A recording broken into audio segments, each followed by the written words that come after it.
Inicialmente vamos para... Depois eu entro no assunto para falar dos colegas que foram para Nova York, lá depois que eu saí do caso. Tem uma boa resposta para lhe dar, o senhor vai gostar, doutor Celso. E falar em relação ao... não vou dizer o elogio, mas a imparcialidade com que eu tratei o comportamento do juiz Sérgio Moro comigo, enquanto delegado. E agora vamos falar do procurador Vladimir Aras e do procurador Celso... repete os nomes. Vladimir Carlos Aras, Fernando dos Santos Lima. Eu sempre falei que ele tem nome, doutor Castilho, ele tem nome de galã de novela mexicana, Carlos Fernando. O que falta é o physique de rolo. Physique de rolo não, mas tem o nome. Trabalhei com os dois, tá? O Carlos, nos meus inquéritos, quando eu estava em Araçatuba, não sei por que motivo, ele aparecia, eu não sei qual era a lotação dele, e às vezes era inquérito que não estava se referindo àquela região. Sempre tive um relacionamento profissional bom, nas poucas vezes que interagi dentro de inquérito policial com o procurador Carlos Lima. Essa conversa de que uma esposa dele trabalharia em banco, seria gerente, surgiu à época, mas por uma questão de justiça, como no trabalho, esse assunto nunca prosperou, nunca teve lastro. Essa ida dos dois para Nova York para impedir que os membros do parlamento, da CPI, tivessem acesso aos documentos fornecidos pelo Morgenthau, tive notícia também. Tenho um pouco de dificuldade de julgar, tá? Não sei por quê, talvez por uma questão de querer monopolizar a investigação, mas eles estariam esquecendo que a CPI é um instrumento investigativo do parlamento. Um deputado, um senador, membro de uma CPI, ele é, antes de mais nada, um investigador. Tá? Então, no mínimo estranho esse comportamento. Tá? Até dá uma ideia de monopólio. Né? De repente, estavam querendo conservar um monopólio investigativo. Isso não pode, dentro do nosso sistema apuratório. Tá? Então, quanto ao procurador Vladimir Aras, ele acompanhou o Banestado o tempo todo. Eu vou deixar no ar aqui uma pergunta, ele pode responder. Doutor Vladimir Aras, cadê o rastreamento internacional do Banestado?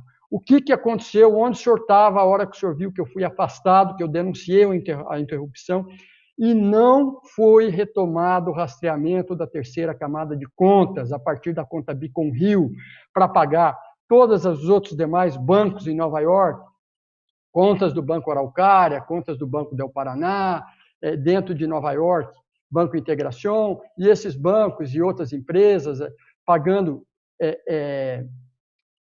paraísos fiscais. Ou seja, o rastreamento internacional a partir do didático laudo 675. Tá? Agora, fica essa pergunta em relação ao doutor Vladimir, é isso. Tá? Fiquei na mão, não tive apoio da Procuradoria nessa época. Os fiscais da lei não perceberam, no momento, isso. Claro que não envolve todos, e obviamente que não tem nada a ver com o Dr. Celso III, e não estou querendo desmerecer o trabalho dos procuradores. Tá? Mas me senti abandonado em termos de parceria polícia e Ministério Público, que o Ministério Público é o esteio do delegado de polícia. É ele que é o destinatário primário do que a gente está produzindo para produzir a denúncia, e depois ela é analisada pelo juiz.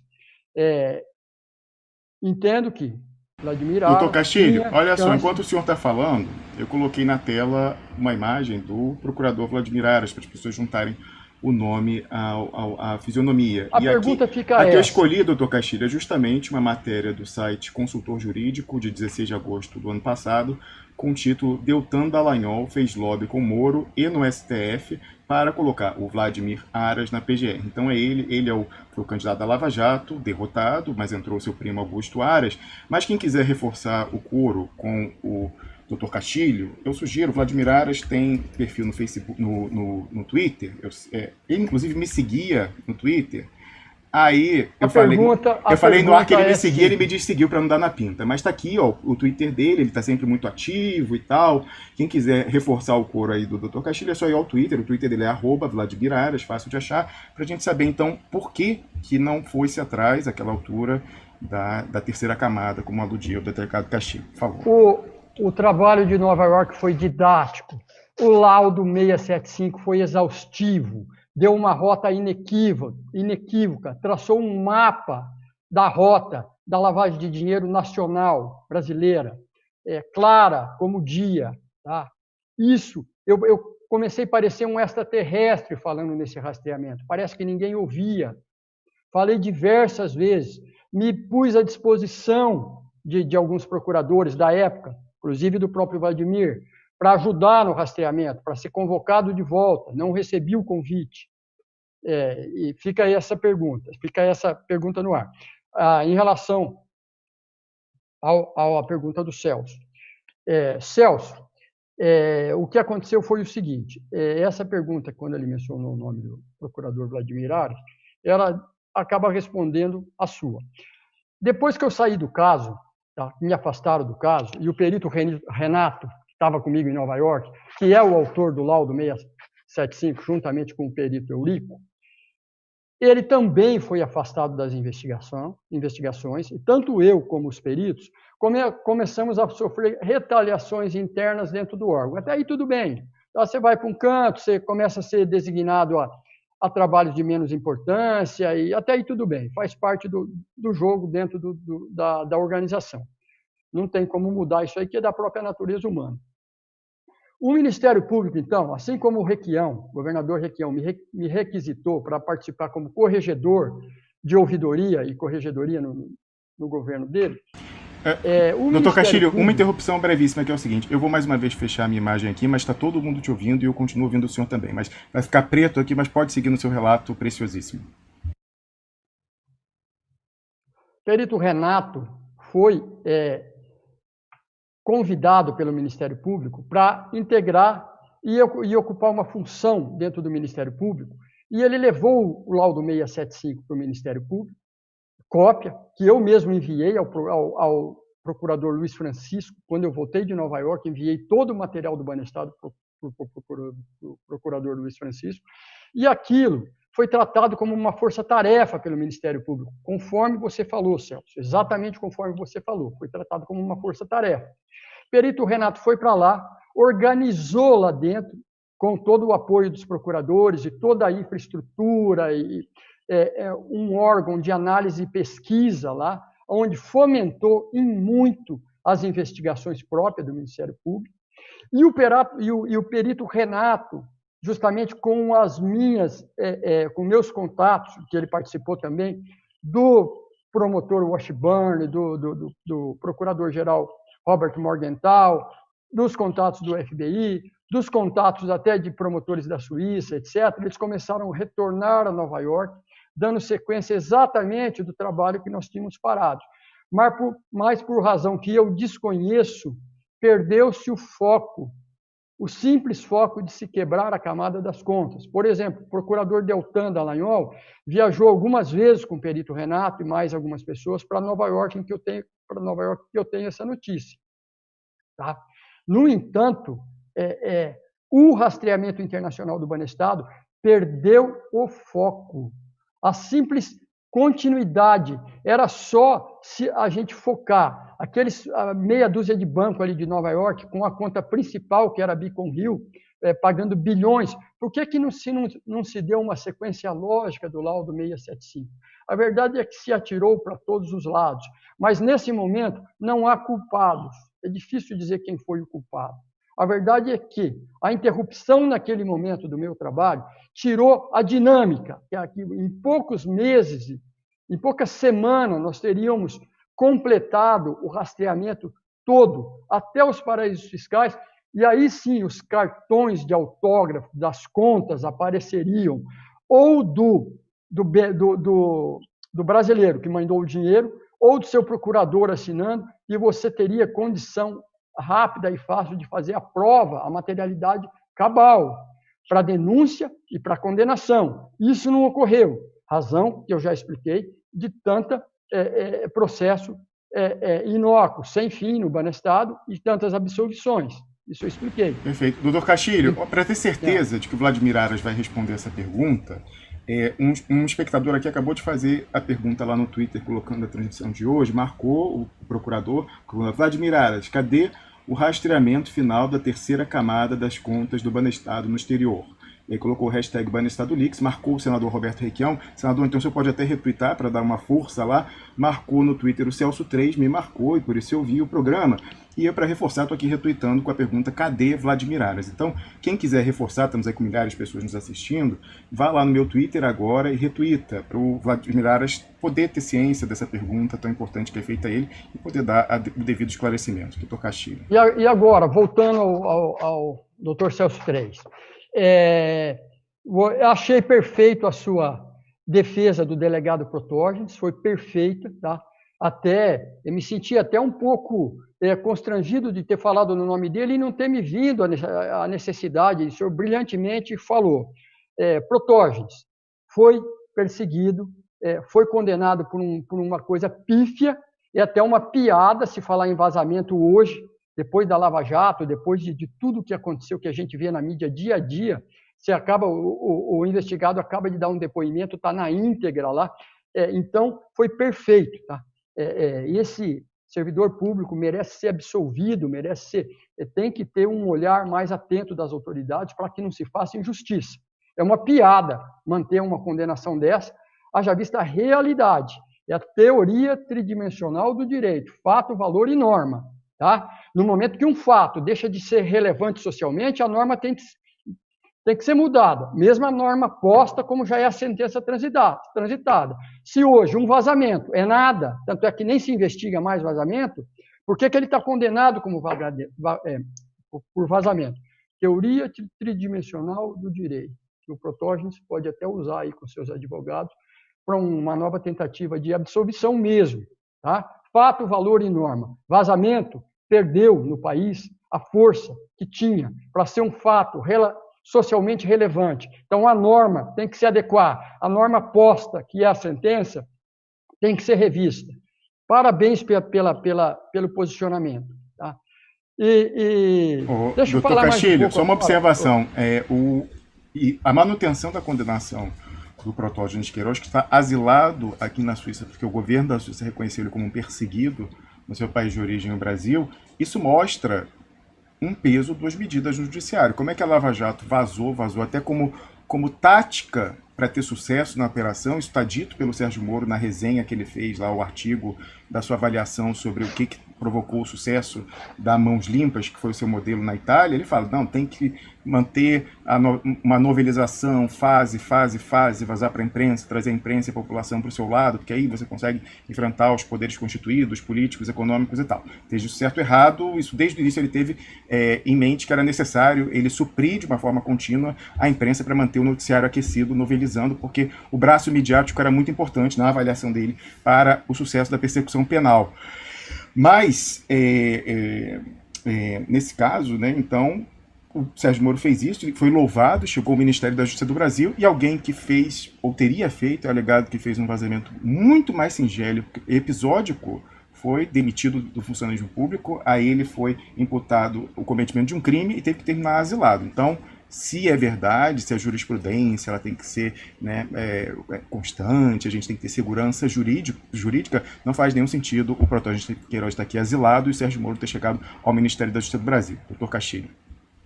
A falta de regras, vou dar uma devagada, mas nós vamos para o mesmo assunto. Agora vamos dar uma relaxada, não precisamos ficar tão sério. A falta de regras torna o convívio social insuportável. Temos que entender que a corrupção ela é isso, não é nada mais do que a falta de regras, porque o corrupto suborna, tá, para que a regra não valha. Tá? Então, por isso que a corrupção é tão perversa, e por isso a necessidade de você combater o crime a partir do combate à corrupção. Certo? Então, repete a sua pergunta, só para eu focar a partir desse... Era a questão dos procuradores lá em Nova York? A questão dos vazamentos. Já respondendo ao procurador Celso 3, em relação ao que eu falei do juiz Sérgio Moro, é o seguinte, o corrupto, ele desvia grandes montas. O criminoso, citou isso falando como delegado de polícia, sabe qual que é o criminoso mais perigoso? Não é o do crime organizado, não é o do PCC, não é nada, é o criminoso rico. O criminoso rico, ele faz o que quer. Tá? O corrupto, principalmente da casta, da elite, tá? Ele rouba um volume absurdo, ele desorganiza uma sociedade inteira. O criminoso rico, ele é perigosíssimo. Por isso que quando eu olho para a Lava Jato, antes de olhar os defeitos, eu não consigo deixar de olhar como cidadão. E eu sou fã dessa força-tarefa tão bem organizada, tá? Com que pese todos os erros que vieram depois. Tá? Não tiro, nós não, vamos dizer, divergindo não do que o procurador Celso Três falou. Nós estamos simplesmente dando nuances da mesma verdade. Tá? Ele tem razão. Quando eu falei que é assim mesmo o comportamento de juiz, talvez tenha sido um pouco um olhar um pouco mais complacente com meus colegas de trabalho. O que eu posso falar em relação ao juiz Sérgio Moro? Eu não tive nada pessoal, torço por ele. Fiquei muito chateado a hora que vi algumas coisas negativas. Então, quer dizer, não fiz um juízo técnico, fiz mais um de cidadão que achou que o desdobramento da Lava Jato foi fundamental para o amadurecimento da nossa democracia, para o fortalecimento das instituições. Não teremos mais volta. E a Lava Jato, para mim, que comecei o Banestado, que dei o pontapé inicial, que avançamos juntamente, obviamente, sem a primeira quebra de sigilo tua, Celso, isso não seria possível.